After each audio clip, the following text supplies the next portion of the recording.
This is the Book Deal Podcast, where you will discover the inspiring stories behind your favourite books. We interview seasoned and debut authors, as well as publishing industry professionals, to bring you the best tips and advice on how to get that elusive book deal. So no matter what stage of writing you're at, we've got you covered. I'm Tina Strawn. I'm Madeleine Cleary. And I'm Natasha Rye. And join us as we pull back the curtain of published authors. One deal at a time. The Book Deal Podcast acknowledges the traditional owners of the land and waters which it's recorded on, and pays respect to their elders past, present, and emerging.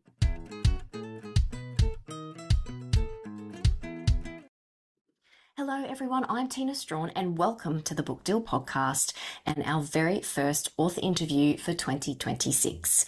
We promised you a huge year of interviews, insights, author advice and debut celebrations, and I am certain you will not be disappointed with the huge lineup we have for you this year. And to start it all off with a bang, we have New York Times and USA Today best-selling, internationally published and multi-award-winning author of science fiction and fantasy, the phenomenal Amie Kaufman. Not only does Amie have a huge array of accolades to her name, which is testament to her storytelling brilliance, but Amie is one of the biggest champions for debut and aspiring authors and is well loved for her honest connection with writers and readers. That's exactly what we are all about here at the Book Deal Podcast and why Amie Kaufman is the perfect way to bring in the new season. Amidst our conversation where Amie really pulls back the curtain and gives us some nitty-gritty advice for handling everything from comp titles to bestseller goals to newsletters and social media, we celebrate Amie's brand new young adult book, Red Star Rebels, which was released only days ago and takes us on a fast-paced, high-stakes, high-chemistry romp through one of Amie's happiest fictional worlds, space. So go out and grab yourself a copy now. Enjoy this interview. I know it will set you up for the inspiration and motivation for a big year of writing. Amie, congratulations on your brand new book, Red Star Rebels. Congratulations. Thank you. Very exciting. You know, it feels like you wait forever for these things to come out, and then finally they do. And you're like, wait, what? Everyone's reading it? How can this be? So how long has it been? How long did it take you to write this one? Oh, that's a great question. I don't know about you, but post-pandemic, I'm not very good at time anymore. No. Something happened. I lost something that means I'm not good at tracking it anymore. But I probably started writing it a couple of years ago, I think. Oh, yeah. You know, the US publishers, they like to have everything locked a year out from publication. So, and I'm doing maths in my head and thinking, well, okay, so I was in Vietnam in like September of 2023 and I was drafting then. Wow. So therefore, I would have been drafting in sort of the back half of 2023. Yeah. Okay. Oh, that's okay. Yeah, it does go super kind of slow and then super fast right at the end. Yeah. So, and time does just sort of disappear, especially because you're working on other stuff as well. So it's sucking it all up. But I mean, that's the funny thing, isn't it? When, as a working author, this book is out, but I'm in the middle of a different one. You've moved on. I'm in a different galaxy now, But I actually find that quite nice because it means that when you get to come back to this one, you come back with a tiny bit of distance and you get to really enjoy what you love about it rather than only seeing things that you think you should edit. Oh, so, right. Yes. Yeah. And revisit the world, which is nice, isn't it? Because it's a bit sad when you finish writing it. But I do love, you get to, I love how it's described. And be like, oh, yeah, quite a good line. That's a good joke. I don't mind that one. But I love how it's described, speaking of that, as a high-stakes, high-chemistry sci-fi romp, which I think is just a line to totally grab everybody. And it's probably up there with the byline on the front, which is hilarious. This is life or death, probably death. Yeah, they were both me, and I was very firm on wanting them. I think there were various conversations with various publishers in different countries about, do we really want this is life or death, ... probably death, on the front. And I was emphatic that we did because I think, how do I articulate why I think that? I had to do it when I was arguing it, so I should know. For me, it's because I think with a cover, you really only sort of want to do one thing and I remember having this discussion when we were trying to create the covers for Aurora Rising, and we were talking about the idea that if you do, like, say, because we were having this conversation with Americans, we were saying if you do a comedy sketch about Thanksgiving, it's only about like the turkey or about like a war about whether you put marshmallows and sweet potato or something. It's not about everything on the plate. You pick one thing and you talk about the one thing. And, a book is kind of like Thanksgiving in that it's got romance and comedy and action and this and that and the other thing. But you really only want one thing on the cover. And so on the cover, what we have is this is an action adventure. And so then for me, it's like, what's the wink? What's the little bit of like cranberry sauce I can put on that just doesn't take away from the main message of the cover, but just gives you a little hint. And so for me, it's like having a byline that makes you laugh. Mm-hmm. And, I think that, yeah, it gives that sense of like, oh, it's going to be funny. Like it's going to be action adventure, but it's not going to take itself seriously. And I think that's really important. Yes. Anyway, I could do a whole podcast on components of a cover, but that's not the podcast we're doing today. Okay, that's another day. I'd love to do that. But you're right in like two words and a couple of little dots. You've put some humor into it there, it's worked very well. So well done with that one. But one-liners and bylines are really tricky. Yeah, they are. So what do you have? But you do them amazingly. So tell us your trick. How do you do this? Yeah, so I have very strong feelings about being able to pitch your book because I have tried publishing books that I couldn't pitch quickly, and it's just a painful experience. Yeah. And I mean, the thing is, obviously the book is so much more than its short pitch. Like that goes, I hope without saying, although I will say it to be sure. But you want to be able to pitch a book quickly because we all judge a book quickly. Like, we're writers and we do it. So I don't see why we should expect anyone else to do differently. And for me, being able to use what we call comp titles, compare to other things, whether it's books or movies or video games or whatever, allows people very quickly to get a sense of whether they want to pick it up or not. And I guess the reason I'm kind of explaining and justifying this is because my experience is that some people can be a little snobby about it. Some people can be a little like, my book can't possibly be reduced to, a simple comparison.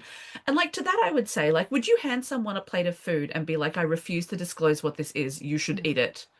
Its artistic merit will speak to you. Like, no, people have taste. People have, people know what they like. And so I think, you want to be able to say like, oh, do you like sweet or savory? Here's a pastry and it's got, like a hint of Vegemite in it. Or here's a pastry, it's all fruit. You want to be able to give them some kind of direction as to where you're going. And for me, that's what comp titles do. It's a way of saying, I can visually see this as a chocolate cake, but is it sort of like a, very serious grown-up one with coffee in it? Or, is it covered with fruit and sprinkles? And so for me, I think quite early in the process about what are my comp titles for a book. And one of the reasons I'm doing that is it helps me make decisions about the book. So, for instance, with Red Star Rebels, I decided very early on that my comp titles were going to be The Martian. And by that, I mean, we're stuck on Mars. We're doing a lot of DIY ingenuity. There's a risk of things exploding. Die Hard, by which I mean, we're stuck in one place. There's mercenaries. We're taking them out one by one. And, a little bit of Home Alone, by which I mean ridiculous, homemade booby traps. And like maybe a little bit of Speed, by which I mean, a romance forming quickly and under pressure in a high stakes sort of situation. But mostly I just say it's like The Martian meets Home Alone. If I'm being less serious. And if I'm trying to be more serious, I say it's like The Martian meets Die Hard.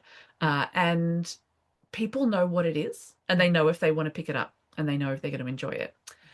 And, as I was saying, it also, for me, informs how I write the book. So, with Red Star Rebels, the premise is we've got these two teens, a base on Mars gets evacuated, they are left behind, and then it turns out the evacuation was a cover for a crime. The mercenaries arrive. They have to defend the base and try to survive. And there's two versions of that book. There is the version that I have written, which is, you know, the Die Hard version. Like when you watch Die Hard, you don't know a heap about Bruce Willis. You know his marriage isn't going great. You know he's flown across the country to try and sort it out. You know there are kids involved. You know he's kind of world weary, but you know we don't have giant flashbacks within the movie to him and his wife arguing, or him in his bachelor apartment in New York, or him showing up to a kid's sports day just as their event finishes and missing it, or like, you know, like as you can see, like from the way that I sort of reel those off, we all know what those bits would be. But because we know what they would be, they can just be implied with a phone call between him and his wife. And so like that's the version of this I did. You know, our two characters, you know, he's the grandson of the guy who settled Mars. So he's like a trust fund billionaire, and she's a stowaway and a, you know, involuntary criminal who, you know, was on the run from debt collectors, and his family ruined her life. And there's a different version of the book where we do all the stuff on Earth as well.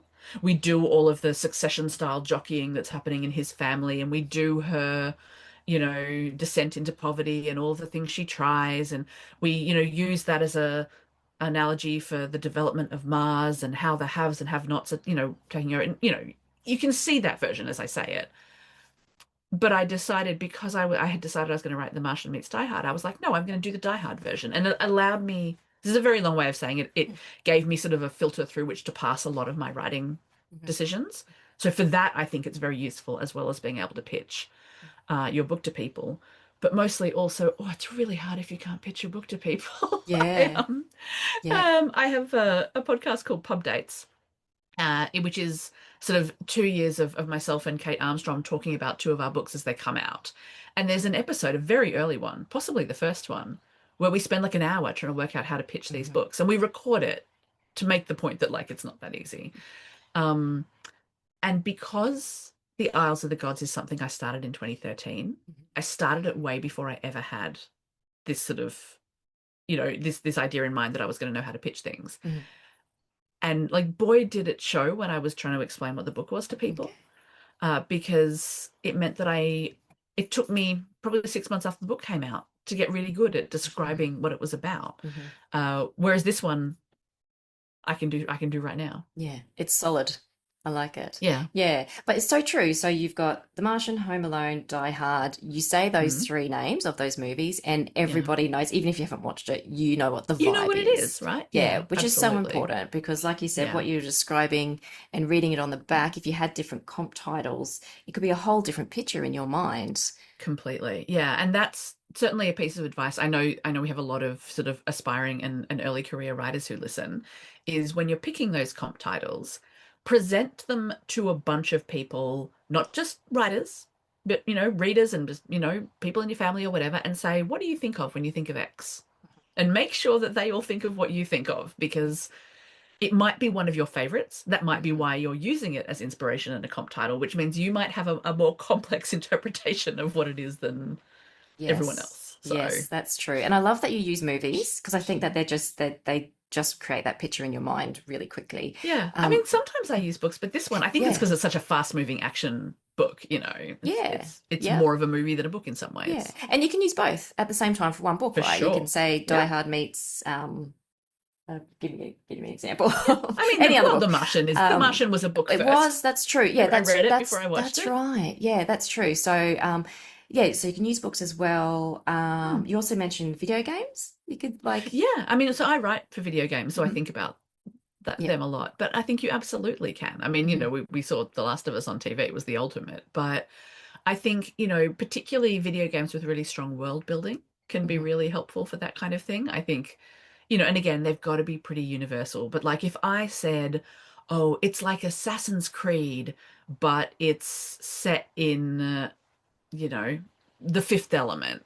Like you would be like, oh, okay, we're running around doing assassinations for a major, you know, for a secret organization, and we're in like a super futuristic techno city. Like, yeah, because you know, that's kind of gritty. Yeah, like, yeah, because those games are stories as well. So, but I've never heard of coming up with the comp titles before. But I love that idea, and I think I'm going to try that next time, because it, like you said, it's like a check, right? Like as you're writing through, you can keep going, just checking off. Am I still hitting that that theme Yeah, that I was going exactly. for and that vibe, Yeah, or have I wandered off down to yeah. some other little? Right.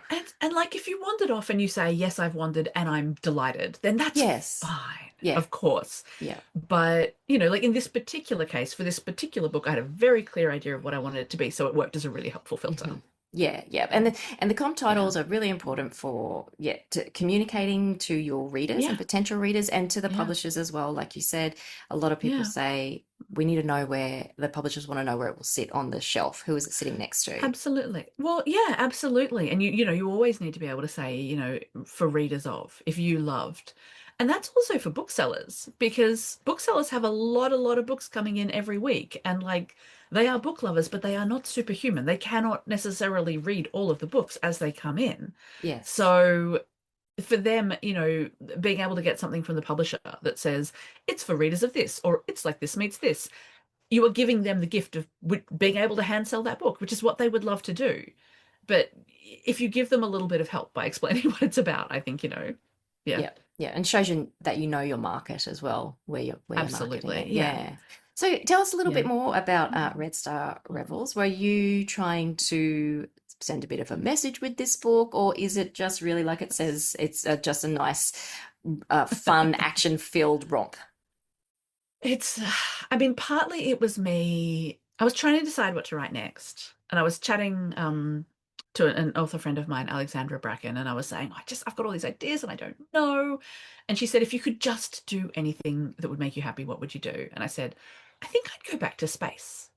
Like after writing all of Illuminae and all of Aurora and, you know, Broken Stars before it, I was ready for a little break, but I was like, I think I want to go back to my happy place. And she's like, well, that sounds like a great reason to do it. Hmm. And so that was sort of step one.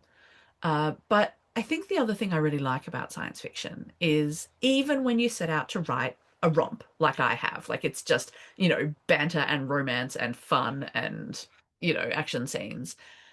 I don't think there's any way to write a sci-fi book without putting some part of our society under the lens and having a think about it. And, you know, in this case, it's very much the question I have in my mind at the moment of sort of how are we going to go into space? Are we going to do it for all mankind, or are we going to do it in a way, you know, are we going to let corporations go up and slap their logos all over planets and, you know, what happens happens.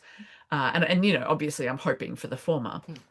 And you know, one of the things we do with sci-fi, you know, in a more pronounced way, I think, than any other genre, is we take a question we're asking today and we project our current course of action forward into the future, and we take a look at it. Like, is this what you want? Is this not what you want? You know. So yeah, for me, it is fun and full of banter and action and romance and, you know, things exploding in unexpected ways. And also, it is a question about, you know, how can we ethically and for all mankind explore space? Because I feel like after the events of the last year or so, you know, we're probably thinking about that more than ever. Yeah, Um, absolutely. like I know this sounds wild, but when I started drafting this, Hmm. Elon Musk wasn't a particularly public figure. Mm. And over the course of me drafting and then editing this, Yeah. his rise to political prominence and I mean, you know, he was known as being the guy who did Tesla and that kind of thing. And, Mm. you know, but he wasn't sort of someone that everybody knew who he was because he was now literally in the US government. Mhm. And I'm watching all of this go on Mhm. as I am editing this book I've written about like how much should we let corporations get involved in public interest, that I'm like, too much Yeah. prediction, eh? Hmm. What have you done? But absolutely why we need these fun books that are just a fun romp as well, you know, because there is so Yeah, much seriousness going on in the we world at can the do moment. both. Yeah, We can absolutely. absolutely Yeah, do both. Yeah, yeah. like art is always political. It every choice you make makes it political, but that Mhm. doesn't mean we can't be having a great time. Mhm. No, absolutely. Yeah. Um, Now, Amy, I wanted to chat to you a little bit Hmm. about bestseller lists because, you Yes. know, you've been on them quite a few Sure. times now, Yes. multiple times, including with your debut novel, New Hmm. York Times bestsellers, USA Yeah. Today, and these are words that make many debut authors Mm. and seasoned authors Yeah. actually quite tingly when they hear these words. Sure. Yes.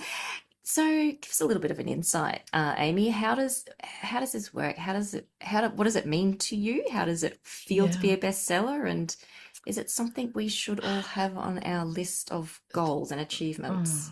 well, I mean, let's start with that, which is like a great big no. And I'm very much aware that someone who is a New York Times bestseller saying it's not that important to become one, blah, blah, like I hear myself, I do. But also having done it and also being, 15 years into my published career now, I do actually have sort of experience and insight with this stuff now. And I have done it both ways because although my debut did hit the New York Times bestseller list, it did so 13 months after it came out. It did so after a year of word of mouth. And it was because in the US they publish hardcover first, it was when the paperback came out 13 months later, and not even in its first week that it hit the New York Times list. So, it's not like I've never had a moment in my career where I wasn't a bestseller, but it is one of those things that drives people gently around the bend. And we don't control it. We'll never control it. They're not even bestseller lists. Like the New York Times bestseller list is not the top 10 best-selling books in order. It's an a curated editorial, so I'm going to say, list. So, there are elements there that none of us control. And I mean, we don't even have a bestseller list in Australia, which is something that is on my long-term to-do list to try and work on, because we have bestseller lists from individual bookshops. We don't have a bestseller list of record. And I think if we had one that focused on Australian titles in particular, that would help the Australian, like that I would be into, because it would help the Australian public know which were the Australian titles to buy. Because I think a lot of readers actually would love to buy Australian titles, but they don't necessarily know who's who. But look, I mean, I would say that your goals in publishing should be things that you have some chance of controlling. And this is one that no one, I mean, unless you are rich enough that you have like $250,000 and a warehouse sitting around and a plan to buy many, many copies of your book, in which case I guess go with God and do you want to be my friend? But, the rest of the time, it's not something you can control. It's not something your publisher can control, although they can certainly try to boost you in that direction. You can't control whether they try to boost you in that direction. And I think focusing on something as a marker of your success or worth that you have no chance of controlling is just, like it's the path to madness. Whereas there are things that you can control, and the things that you control are sort of how you feel about what you've written and how proud you are of it and how you interact with your readers and, the relationships that you have in the writing community. And, if you want things you can control, you can say, I'm going to try and drop into bookshops and meet booksellers. There are things that you can do, but gee, bestseller lists are not one of them. And, ditto awards. Yeah, I was going to say, and competitions and things like that as well. It's your goal could be to enter the competition, but you can't have a goal to win it because, you different don't know what judges, they're different looking for. years, different entries. I spent 2025 reading, oh gosh, just a lot of Australian young adult novels because I was one of the judges for the Prime Minister's Award. And obviously I'm not going to chat about the judging process, but I think it's very safe to say, and I think anyone would agree, that in my year, the three of us we were a very harmonious judging panel. We all felt really great about our shortlist. We really got along. In another year, three people might have been equally harmonious and just taken a completely different view of the books. So, there's just this element of chance in there that you can't possibly account for. So absolutely, yeah. You don't know what they're looking for, and they could be thinking, and it could also be things that are happening in the world at the moment, and they are looking for something more lighthearted, or they are looking for something that digs deeper into things. Completely. You can never control that. Yeah. They could be thinking, like you're writing, I mean, less for something like PMs, I think, where you just sort of really are just on the merits of these books. But maybe you're doing a more local competition and they think, you know what, we've had a sci-fi or fantasy short story win for the last 6 years. Yes. Let's really look and just see if we can find something we love that's, a contemporary story so that those authors know it's still worth, you just have no idea. And that is, to be clear, not based on anything I've ever judged. But, you hear it and you think, well, that's a very realistic and reasonable thing for them to be having a conversation about. So absolutely, the goals so need to be things you control because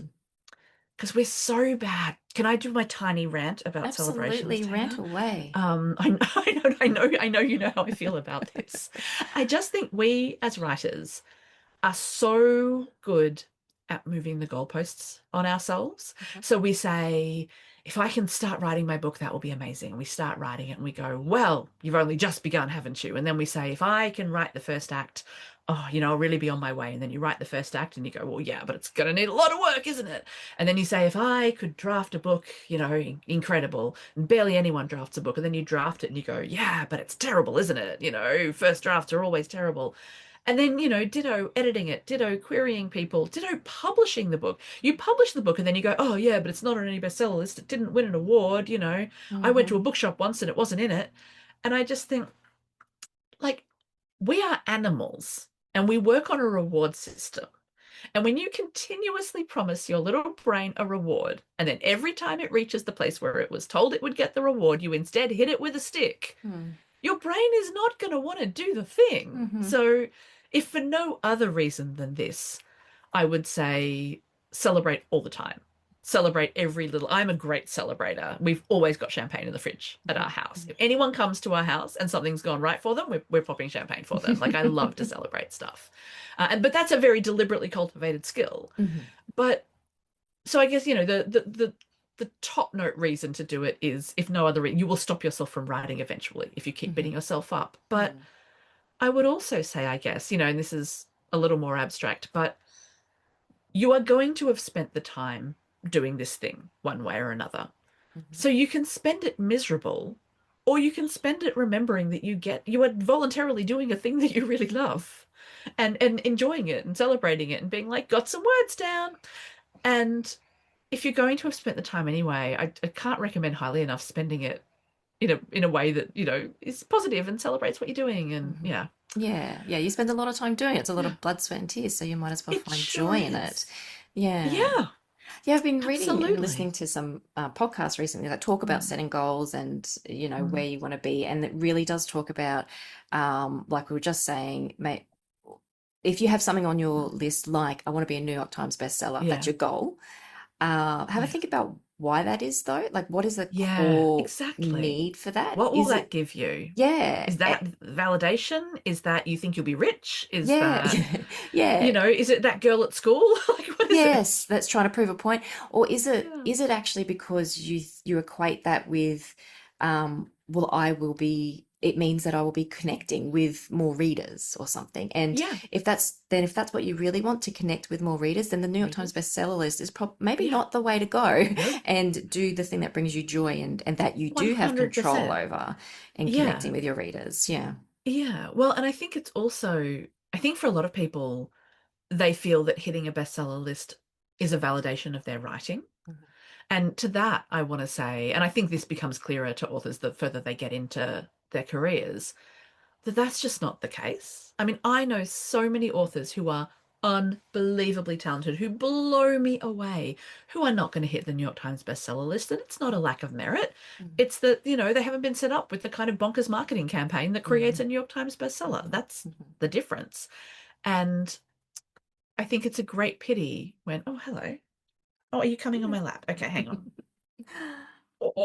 For those on video, there's a puppy now. For those not, you'll just have to imagine. Yeah. It's very she's cute. Come up, very waggy tail. Say hi, Molly. Hi. She's like, I've only come up here to see if my mama is eating breakfast, and it appears she is not. So I'll be off again in a minute because there are no crumbs. But it's we all know those authors who we're like, you're incredible, you deserve the world, and they're not going to get the world. But for a lot of them, that doesn't matter because they don't define the world as the New York Times list. That's right.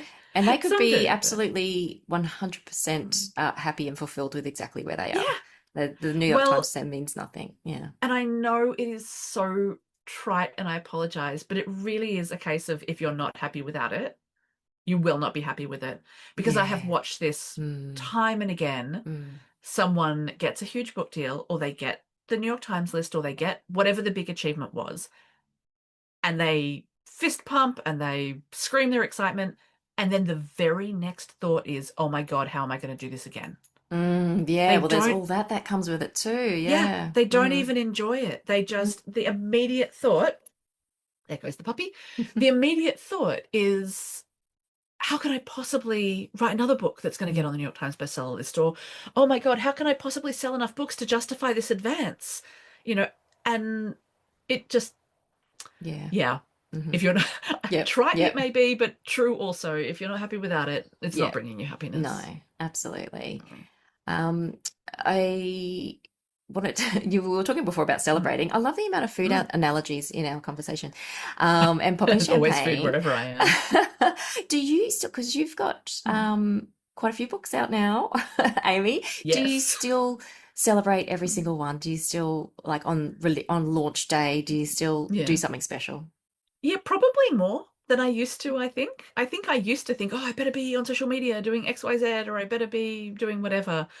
Whereas these days I'm more just like, yeah, best of luck, little book. Like, so this year, I mean, this year I celebrated, quote unquote, celebrated, by getting my migraine treatments, which is like Mm, 43 injections in my head. yeah, great. Uh, but there Mm, is an incredible Japanese place a block away from my neurologist. So I did take myself in the good. end for a very nice Japanese meal Yes. afterwards. Oh, And which was my little treat and celebration. But yeah. and I'll do some events in Melbourne and Adelaide and Brisbane. And Mhm. the nice thing about not having a bestseller list here in Australia is Mhm. you don't have to cram them all into the first week. Oh, Like you're not right. trying to hit a Mhm. list and maximize your sales. It's Okay. actually spreading them out over the first few weeks is great. Oh, that's So nice. as we record this week, tomorrow I'll go to Adelaide Mhm. and I'll do an event there.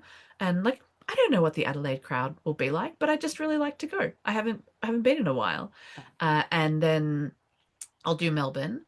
And then the following week, I'll actually spend a couple of days going to bookshops around Melbourne to sign stock and say hi. And then I'll go up to Brisbane. But this stuff will end up being 2 and 3 weeks after the book comes out, and we have that luxury in Australia that the US does not have. Yeah, oh, that's Um, nice. Yeah, so it's pretty but hectic over there, is it, when your book first well, comes out? I think people want to try and concentrate sales into the first week in the Yeah, I've hope of heard this. hitting, some kind of bestseller list, which, might be regional or it might be, it might not be the New York Times, but I think it's so interesting to me that you will so often, and I'll mention it because it's a mistake that I often see early career Mm, authors make. They do a huge amount of build up before the book comes out. And then the week that the book comes out, they like trumpet it from, the rooftops. And then maybe they do it in second week.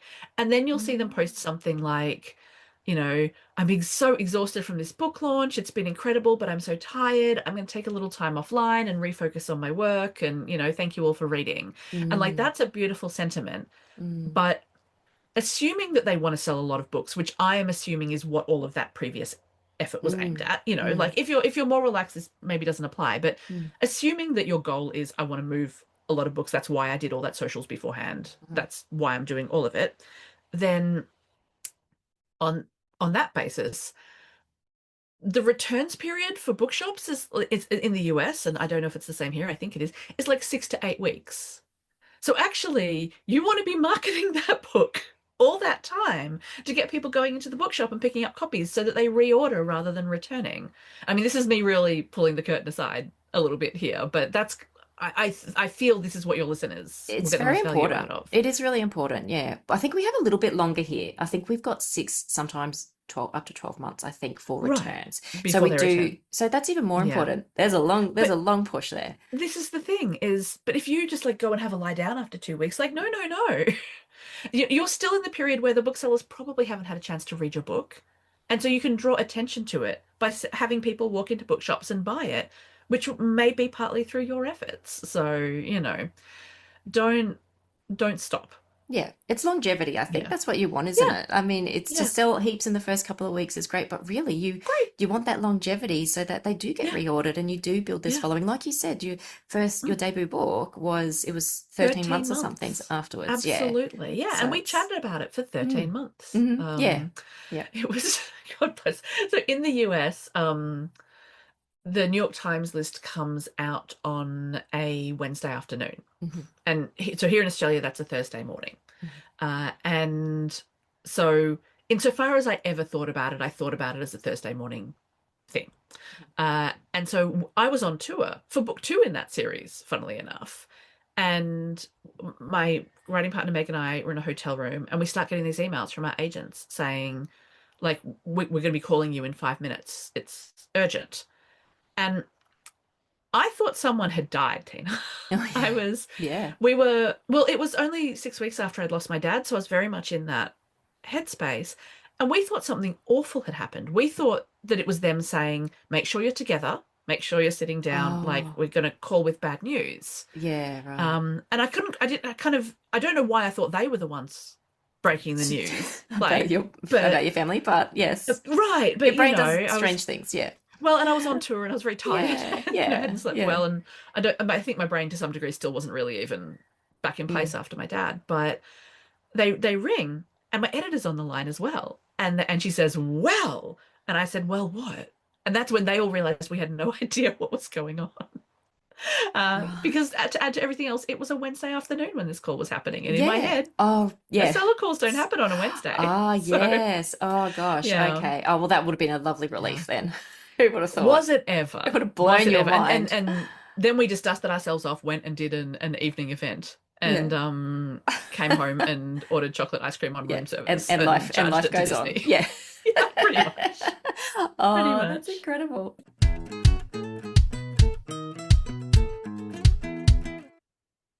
Hi, Book Deal Pod. My name's Olivia Tolich, and I'm the author of Text's brand new rom-com Side Character Energy, which is out on the 3rd of Feb 2026. Side Character Energy follows Gertie as she comes to realize she is nothing but a supporting actor in her friend B's glamorous romantic life. She becomes determined to find and unleash her own main character energy, and she drags new frenemish acquaintance Arthur along for the ride. But more than just finding out who she is and perhaps falling in love, this quest forces Gertie to confront some tough questions about her life, her choices, and most importantly, her friendship with B. A little bit about me. I'm a Melbourne-based author, and readers will find bits of Melbourne woven throughout the book. And I work in educational publishing, though it's definitely very different being on the other side of the publishing equation. Side Character Energy is not my first manuscript, but it's my third. My first novel is a 90,000 word historical fiction epic set in 12th century England that no one wanted to publish or represent. I then wrote a rom-com that helped me secure an agent, but no book deal, and then Side Character Energy is what finally got me my deal. So, it took roughly 5 years, 100 queries, and at least 250,000 words to get here, but it was worth every second. It has been an absolute dream to work with Text bringing this book to life. I love it so much, and I hope you love it too. Happy reading, whatever it is you're choosing to read.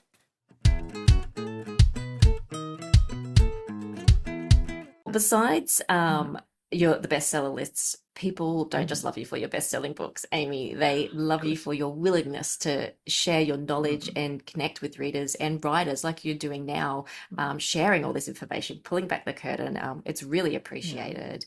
I wish I'd had someone, and I had no one. I didn't know anyone when I was coming through, and I really felt the lack of it. So I Yeah. try really hard to do a lot of it Yeah. now. Yes, no, and it's hugely appreciated. I can tell Mhm. you.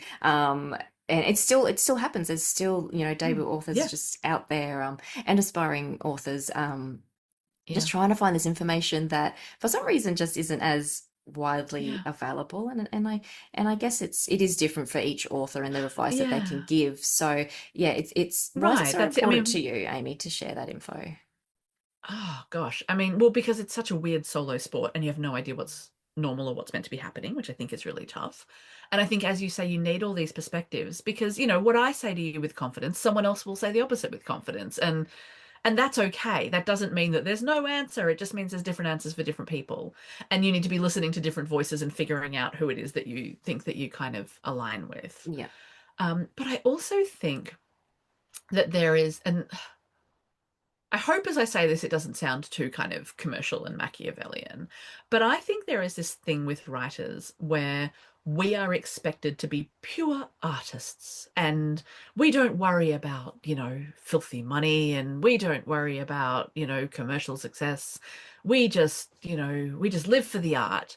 And that attitude discourages us from talking about ways in which we might sell our books and ways in which we might make a living.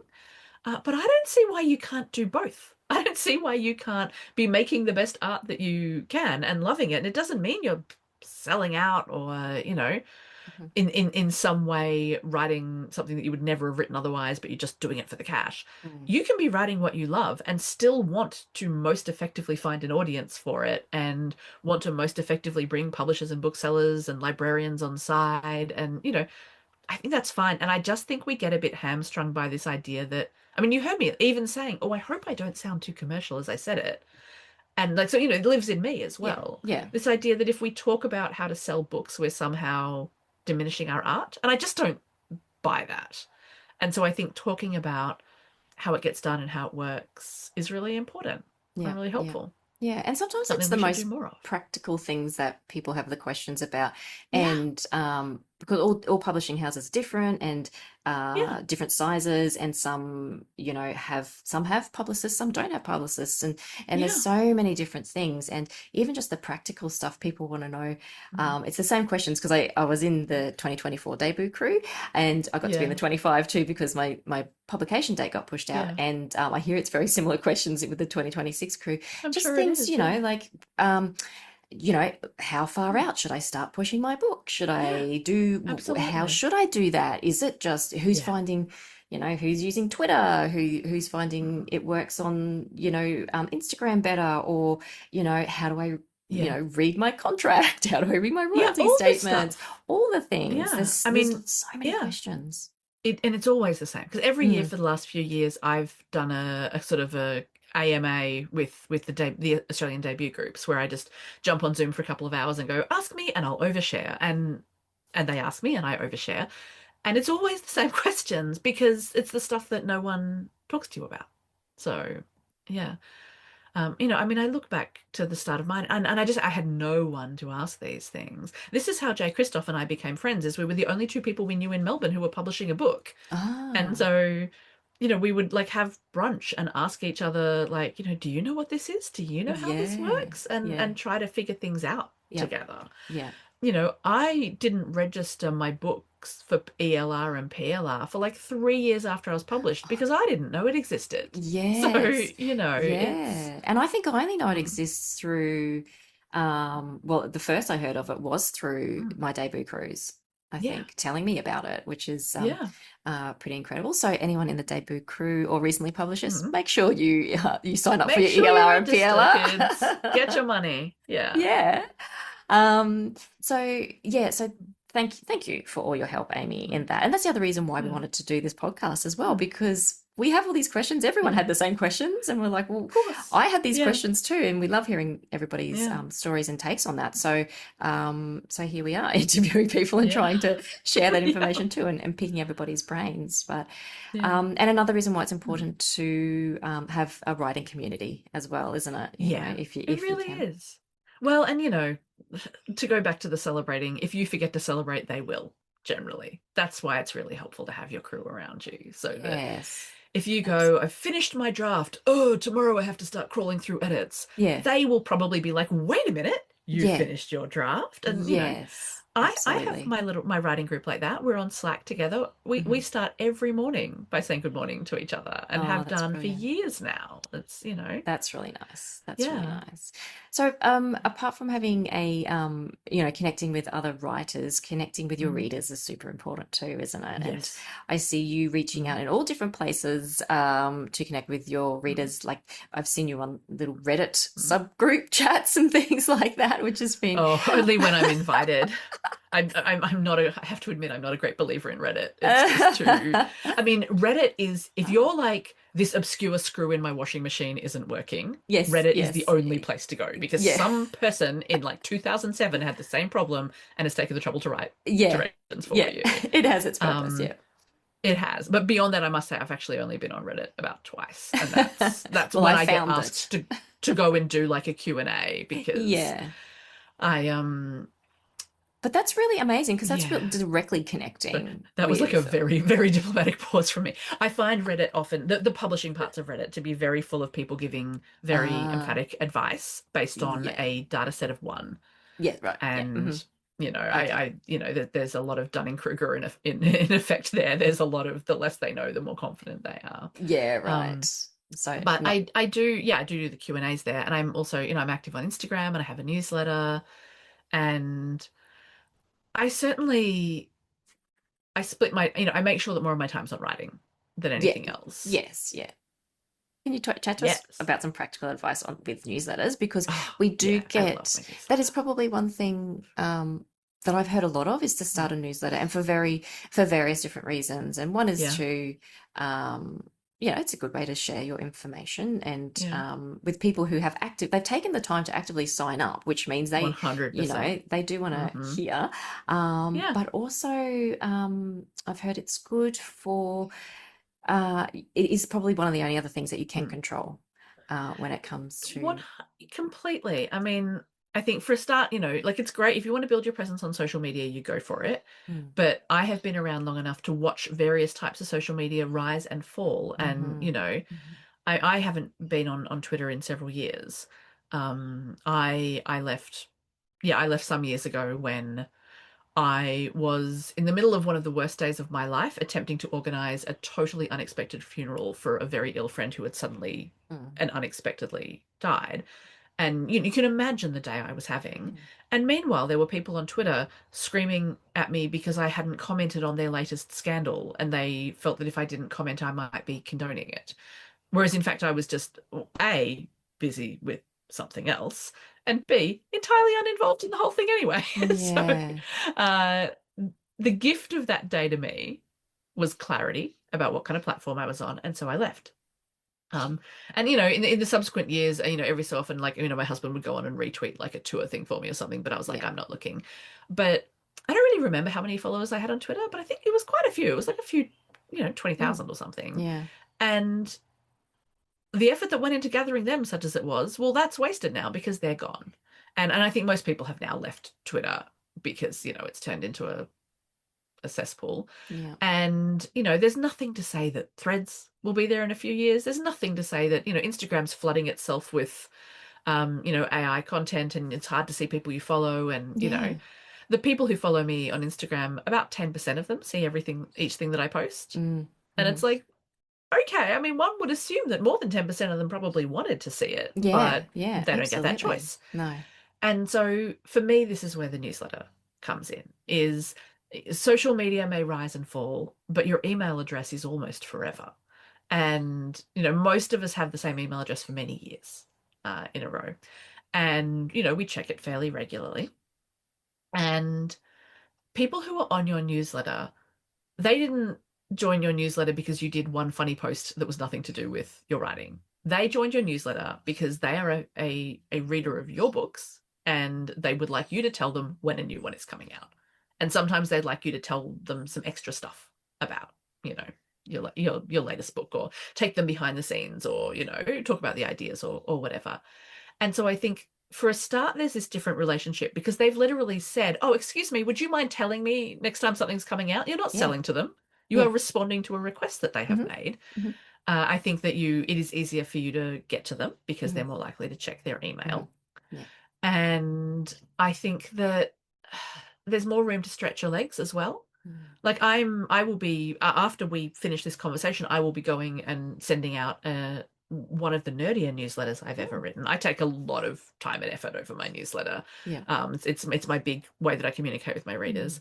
Mm. And I was writing all about uh, writing to the inherent pleasures of a genre, and I'm quoting things from my PhD, and I'm getting really into it like a giant nerd, because I know my newsletter readers, and I'm like, oh, you guys will read this because Mhm, if mhm. if you've stuck around, you are in fact also a giant nerd in the Yeah. best possible way. Yeah.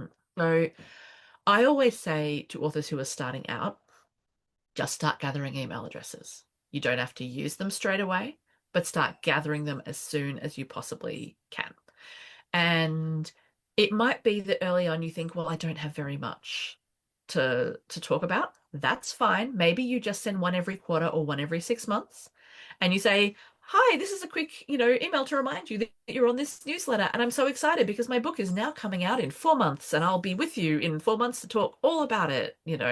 Just put it in their brain or whatever. Yeah. And I think a lot of people think, oh, I couldn't possibly though, because like I'd feel like, a pretender sending an email to a newsletter to 6 people. To which I'd say, they don't know there's only 6 people. There Mm. could be 60, there could be 600. They have no Mhm. way to tell. So Yeah. write it as though you've got an audience. For me, newsletters are right up there with PO boxes. It's something that you should do really early. Okay. Because and the PO box, that's just my little like PSA, like once your address is out in the world, people, it's out in the world. You don't know how Yeah. well your books are going to do or if people are going to show up at your house. So get a PO box, even though you feel like it's overkill, because the earlier the better. Okay. But newsletters, start as early as you can, keep them going. Take every opportunity to sign people up. Like if you have a website, your website's goal should be to tell people about your books and sign them up for your newsletter. And, possibly not even in that order. And because, they're not going to independently visit your website repeatedly, but if your email shows up in their inbox, they'll do that. Yeah. So, I mean, people do them in all sorts of different ways. I think, if you want to sort of see a real variety of newsletters and I think that's, if you're thinking, I just don't know how to do this, then this is a great way to do it. One I would point to would be Lily Wilkinson's newsletter. So hers is quite brief and she'll talk briefly about what she's writing or what she's got out. And then she might just give you like here's what I'm watching, here's what I'm playing, here's what I'm reading, sort of a little insight into her life. I think Ellie Marnie also does a great newsletter. And, she writes sort of, crimey, thrillery stuff that scares me. I read it, but it scares me.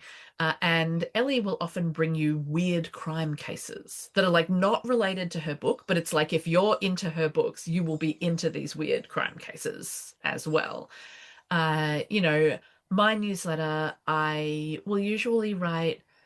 write sort of like a little anecdote that tells you what I'm thinking about and what I'm bringing to my work at the moment. So like when you sign up for my newsletter, you get a little responder that's like, hi, welcome, here are some back issues you might want to read. And there's the back issue about the time I was in London with my 3-year-old and her great passions in life were pink.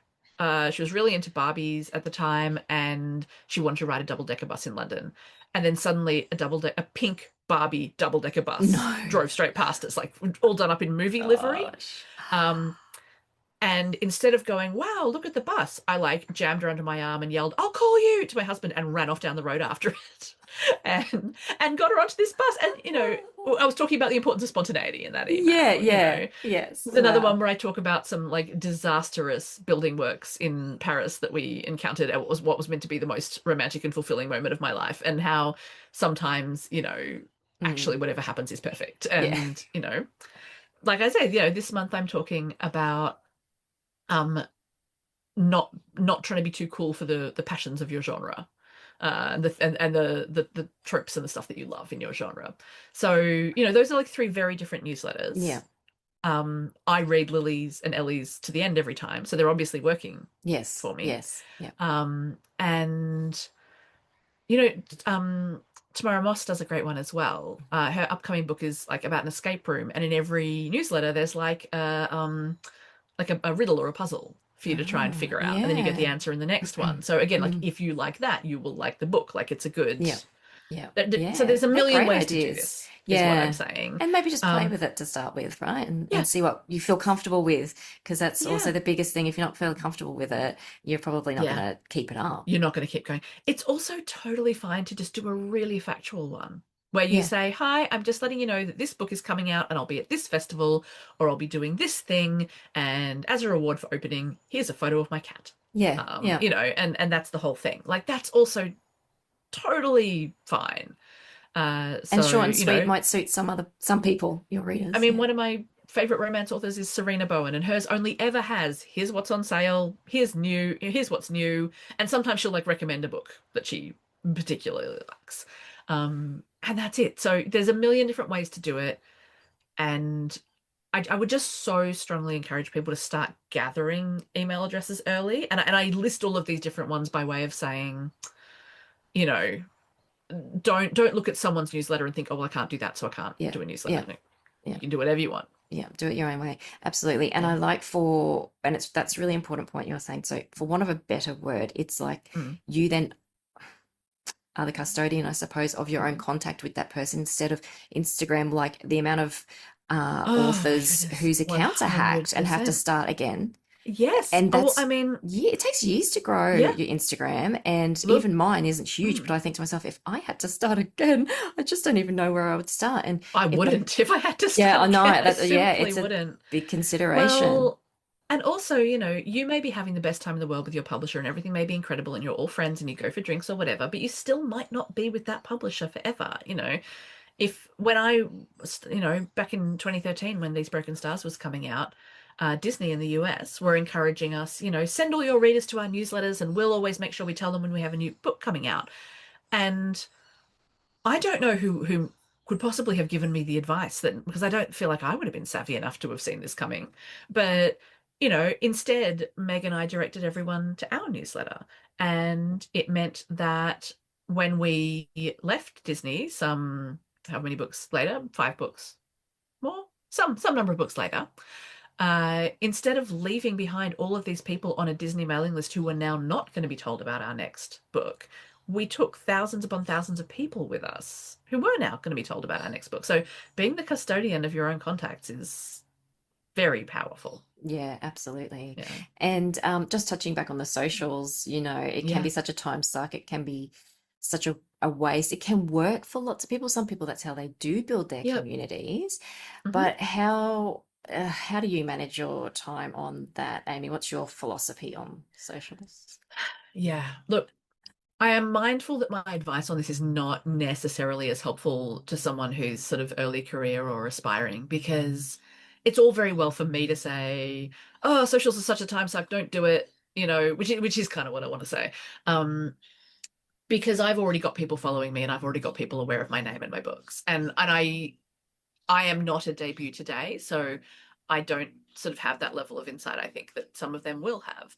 And that, there is something to be said for people becoming aware of who you are and what you're doing and making connections like that. But what I would say is it's not don't do it. It's just make sure you're not spending too much time on it and make sure it's quality time that you're spending on it.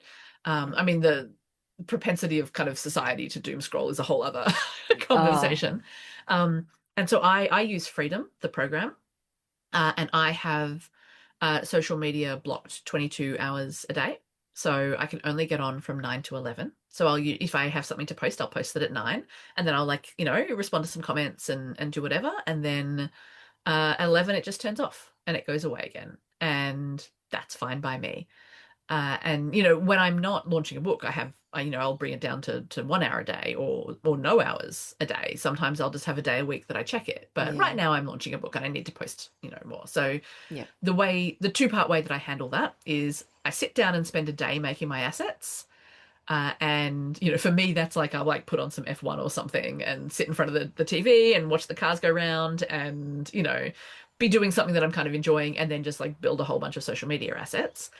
And then and that way I've just got them. And so when I woke up this morning, all I had to do was hit publish on a saved draft. It was very easy. Yeah, great. And not to spend too much time on it. I'd love to say spend no time on it, but I appreciate that for a lot of people they may feel that it's the way that they're going to make contact with people, or or get their face or their book seen, or whatever. So I don't think there's as much value in me saying just don't do it. But I would say writing your book is a lot better value. Yeah, I was going to say, just is it taking away from your writing time?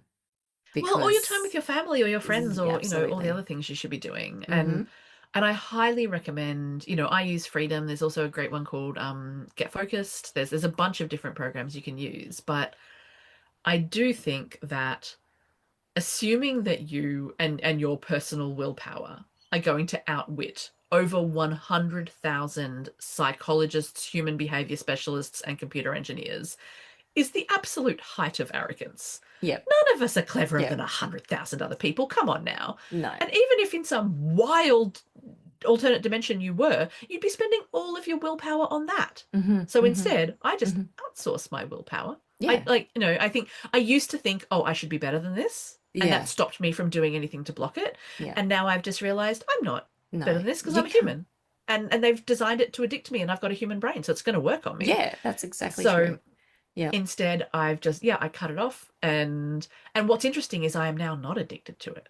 Yeah. It did break the cycle. Yeah, you rewire your brain, right? Because it is Yeah, actually doing that. It's yeah, very don't even get me badly. started on that. I've got No, a that's a tween whole other who wants podcast. who like, with yeah, Oh, it's not good for them. So anyway, yes, let's not get started yes. on that. Oh, Yeah, but I would say, yeah, think about what you want to do with it. yeah. Limit the time you're spending doing it. Mhm. Really consider something that blocks it, because Yeah. Hmm. if you think about the idea that you doom scroll for a couple of hours a day, which is a really, like, that's a very average number, right? And I'm not going to say, well, you could be writing 2 hours a day, because one of those hours might be when you're really tired and you actually wouldn't be writing then. I mean, I would say, you know, say you wrote for one of those hours each day, you could probably write a book in a year with one of those hours per Absolutely. day. And Absolutely. say you read for the other one. Think of all of the good books you could read, as opposed to, tell me what you saw when you were scrolling yesterday. Tell me one thing you And saw. how did you feel when you got And off it as well? I know yeah, it's not a great feeling. Or you could no. rest. And we've had this conversation before about resting, and social media is probably Yeah, not resting while scrolling through it. But no. so Amy, tell us how you manage your every day, you've write we I think we counted maybe about 26 books you've written in the last Gosh. 13 years. That's very Yeah. busy, Amy. You're a full-time Yeah. writer, so you do have that day-to-day Yeah. time to write, but you do have a family, and that's a mental load that, is Sure always is. there, as we know Yes, very well. listeners, Tina had to debrief me before we started recording, because I just had an epically bad school drop off. So yeah, we are vast and contain multitudes. Yeah, and Yeah. it just sits there. It does sit there. So Yeah, of course. and even from other writers I know who are full-time or they aren't parents, they still have the same Mm. questions, like how should I be getting Yeah. this all done? It feels like a lot of things. There Yeah. is the marketing that you think you have to take on yourself, and the author admin's quite a big thing, and then there's the It actual is, writing and yeah. getting the job done. Any Yeah. advice, Amy, that you have for us? Ooh, I think the thing that I have had to learn, I'm a clear the decks kind of person. Like, what I would like to do is completely clear the decks, and then I can write in peace. I'm going to answer all the emails. Mm, I'm going to do the publicity request. I'm going to get the laundry on. I don't know why I'm using laundry as an example. I'm hopeless and have not done the laundry in many years. That's my husband's job. But, whatever household, sorry, there goes the puppy. There's a bird. She and the bird do not have a strong relationship at the moment. The bird is getting the better of her for sure. But whatever household chore I'm going to distract myself with, mhm, mhm, uh, I want to do all of those things and then write. But the reality is that if I do all of those things and then write, it's like 3 p.m. and I haven't written yet, because all of that stuff will expand. And so I think for me, the priority is get the writing time in first. Get the writing time blocked in mhm. and make sure that happens. Because if Yeah. that doesn't happen, then none of the rest of it matters. Mm, It's all, mhm, you don't need to be putting together clever social media graphics if there's no book, mhm. you No. know. Yeah. So I think I'm really often asked about time management, and it's almost always by women. And I think that there are people who like to do this. They get on their high horse and they go, "Oh, do you ask a man how he handles it with parenting?" And I think that's such an unhelpful response, because the people asking are always women, and they're trying to work it out for their own lives. So they're asking someone who they perceive to be like them and be balancing the same things as them, how are you doing it? And I think saying you're doing feminism wrong in response is just monumentally unhelpful and also deeply unfeminist. So I find it really helpful to talk about this stuff. And I always want to flag that I do write full time. And my husband is a full-time dad. So I have a lot off my plate in that respect. And so, comparing yourself without knowing all of that is really unhelpful. But for me, yeah, it is about getting the writing done first. It is about making sure I rest effectively.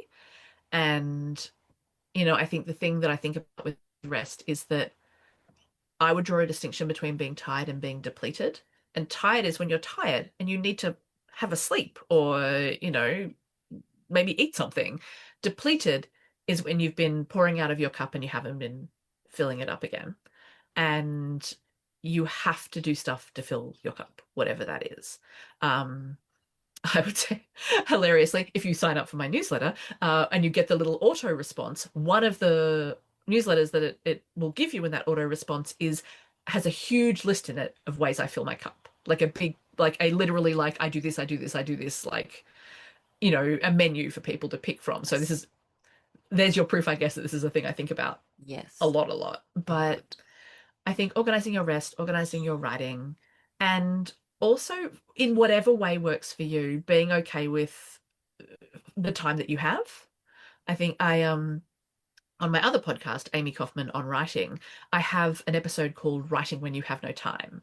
And all of these different women contributed to it, and they all talk about, you know, writing, on the train and writing, while they're doing the dishes in their head and all of the different places and ways that they fill it in. And I think there's some very practical tips in there, but I also think there's just a lot of being seen and solidarity in there. There's a lot of, I'm not the only one who is desperately trying to make this work because, when I was young, I would get up in the morning and I had a netbook. Remember netbooks? They were, for our young listeners, they were like laptops, but about half the size. Mm. And they were only good really for like word processing and maybe a very, very slow internet browser that, you wouldn't want to be Googling anything in a hurry.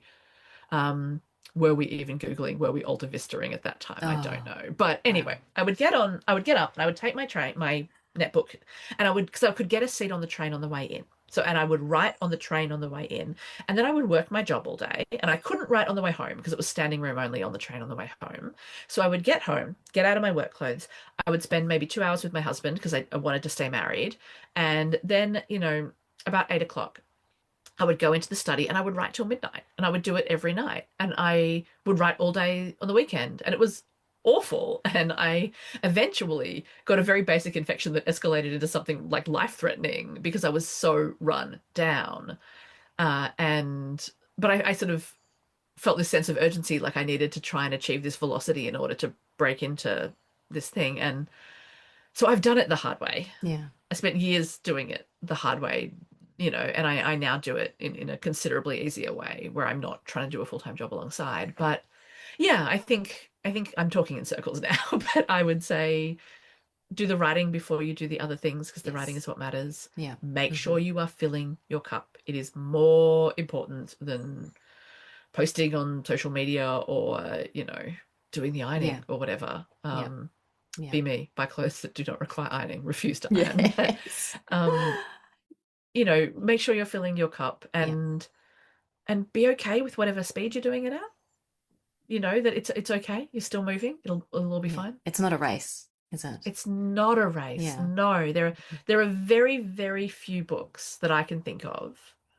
Like maybe that one that recently came out about the mushroom trial, but like very few books I can think of that had to be published at a particular moment. That's the nice thing about books. Like they're all classics. Like and for anyone who's thinking, yes, but the type of book I'm trying to write is in fashion right now. No, no, no, no, no, no, no, no. We don't chase a trend because by the time we can see the trend, it's probably too late to write for the trend. Yeah. Yeah. So absolutely. set the next trend. Write what you want to write and be a trend. I love that.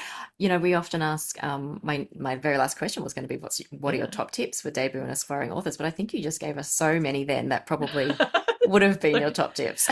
Oh boy. Can I give you one more? Absolutely. Please do. I think possibly the one that will help you stick around the longest, apart from resting, is to bear in mind that nothing is that big a deal, and not in a bad way, in a really liberating way. Like no amazing triumph is going to change, everything forever. No one is Stephen King forever except for Stephen King. But no disaster is the end of everything either. No, I'm trying to think like, my book has just come out and it turns out that they've left all of the spot gloss off the cover, or not a real example, or this got printed wrong, or that happened, or my publicist quit a week before my book came. None of it matters. It feels very bad in the moment, but it is a marathon, not a sprint. And if you can surround yourself with like good friends who will both deeply sympathize with you when things go wrong, but also help you remember it's all good. It's all averages out over time. Don't worry about it. Then I think that's really helpful because nothing is that big a deal, either in the good or the bad direction.